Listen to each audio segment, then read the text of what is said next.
आं दिनै जोंनि बर' थुनलाइ आफादनि बे गोथार जोनोम साननि गेजेरजोंनो जोंनि आसाम हादोरसानि सानजा ओनसोलाव जों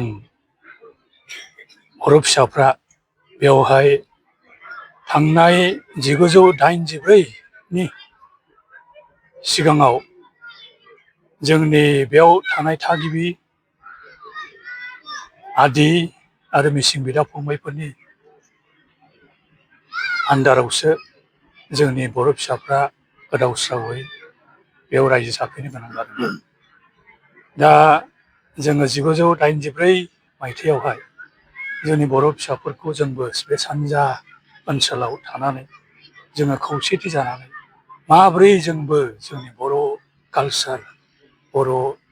कालसारनि सिङावनो थानाय जोंनि बर' जोंनि फोथायनायजों लोगोसे जोंनि राव हारिमुखौ माब्रै जोङो दावगालांनो जोङो हागोन बेखौ हास्थायनानै जोङो गायसनदोंमोन जनाय बर' दखरा थुनलाइ आफादखौ। दा बेनि गेजेरजों जों 40 बोसोर बारग'बोबाय। 40 बोसोराव जोङो दिनै गैयामोन जोंहा गुदि फरायसालि, गेजेर फरायसालिबो जोंहा गैयामोन। नाथाय दिनै जोङो गंसे 2 नं लादांगुरि जोंनि दानसोरां बर' गेजेर फरायसालिनि गेलेग्रा फोथाराव जोङो 40 बोसोरारि बे खुंथायखौ जोङो खुंदों। जों दिनै बेनि गेजेरजों जोंबो मोनसे थासारिखौ मोनफैनो हादों। गावनि राव हारिमुखौ जोङो फोथांनानै लाखिनायनि, दावगालांनायनि आरो गसंथानायनि। दा बेयावहाय जोङो बयबो जोंनि सानजारि जोंनि बिदा फंबाय बिनानावमोना हेफाजाब होनायनि गेजेरजों थाइसे थाइनै खेन्दा होनायनि गेजेरजों दिनैनि बे 40थि बोसोरारि जथुम्माखौ खुंफुंदों। लोगोसे जोंनि दुलाराय बर' फरायसा आफादनि दखरा जोंनि जनाय दखरा आरो जोंनि आइजो आफाद, अनसाय आफाद बिथांमोनाबो 23थि बे बोसोरसालि जथुम्माखौ खुंफुंनो आखायाव लादों। आङो बरसा लाखिबाय बे खुंफुंनाया जोंनिया मोजां गोख्रोङैनो खुंफुंनो हानाय बायदि जागोन, कालारफुलि। आरो बेनि गेजेरजों जोङो दायो हांख्रायनाय बायदि प्रग्रामाव आं नुदोंमोन। जोंनि दायो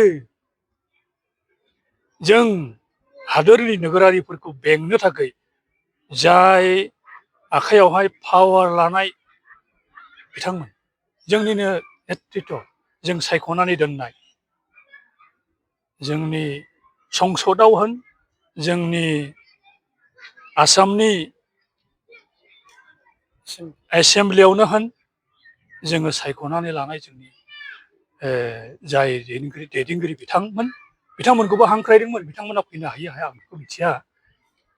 बिथांमोना फैयोब्ला आं ओरैबायदि बुंजानो लुबैदोंमोन, जोंनि नेतृत्व होनाय जोंनि दैदेनगिरि बिथांमोना एसे एप्र'च खालामनानै बे जोंनि आसाम सरकारनि दा बर्तमाननि जा जोंखौहाय थानो हानायनि मोनसे डकुमेन्टेसनेल प्रसेसआव जों गसंथानाय हाफोरखौबो मोनसे डकुमेन्टेसनाव लांनायनि, दा बेयावहाय जों दासिमहालागैबो जोङो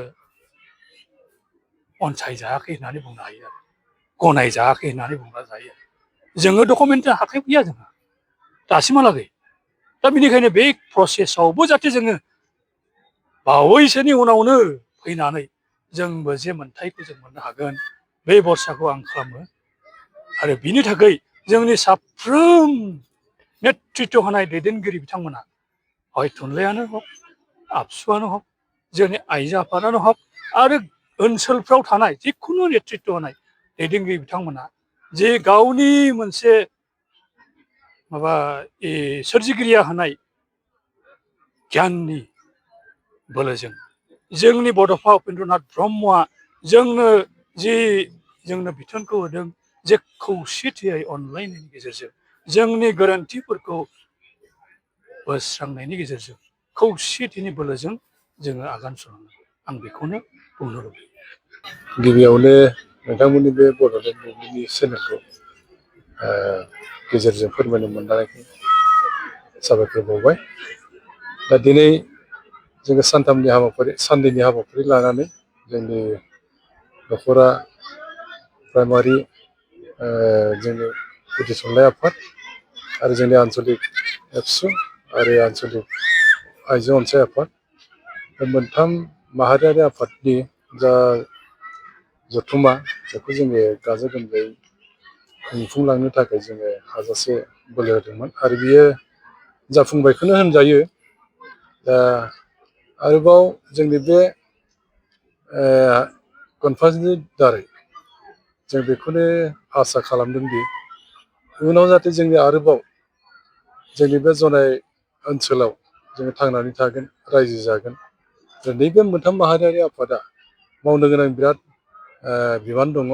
जोंनि फरायनायनिफ्राय लानानै रायजो जानायनिफ्राय लानानै हारिमु बायदिसिना बेफोरखौ लानानै बे मोनथाम आफादा मावनो थाखाय गोबां बिबान दङ। दा बेफोरखौबो जोङो उनाव जायफोर बिबान मोनबाय, जोंनिया मैया डेलिगेटआव जोंनि जनाय गुदि प्राइमारि कमिटिया आफादखौ सेफायनाय जाबाय। दा गोदान आफाद दाफिननाय जाबाय। दा बिथांमोना आरोबाव जाहाथे जोंनि थाबोनाय मावनो जा आद्रा दङ बेखौ बिथांमोना मावलांगोन। आरो जोङो थांखि लादोंदि जोंनि आरोबाव मावबोनो थानाय खामानिफोरखौ जथायै आन्चलिक कमिटि एबसु आरो आबोब आरो जोंनि प्राइमारि गुदि बर' साहित्य सभा मोनथामैनो जोङो ज'यै मावलांगोन होननानै जों बेखौ डिसिसनखौ लानाय जादों।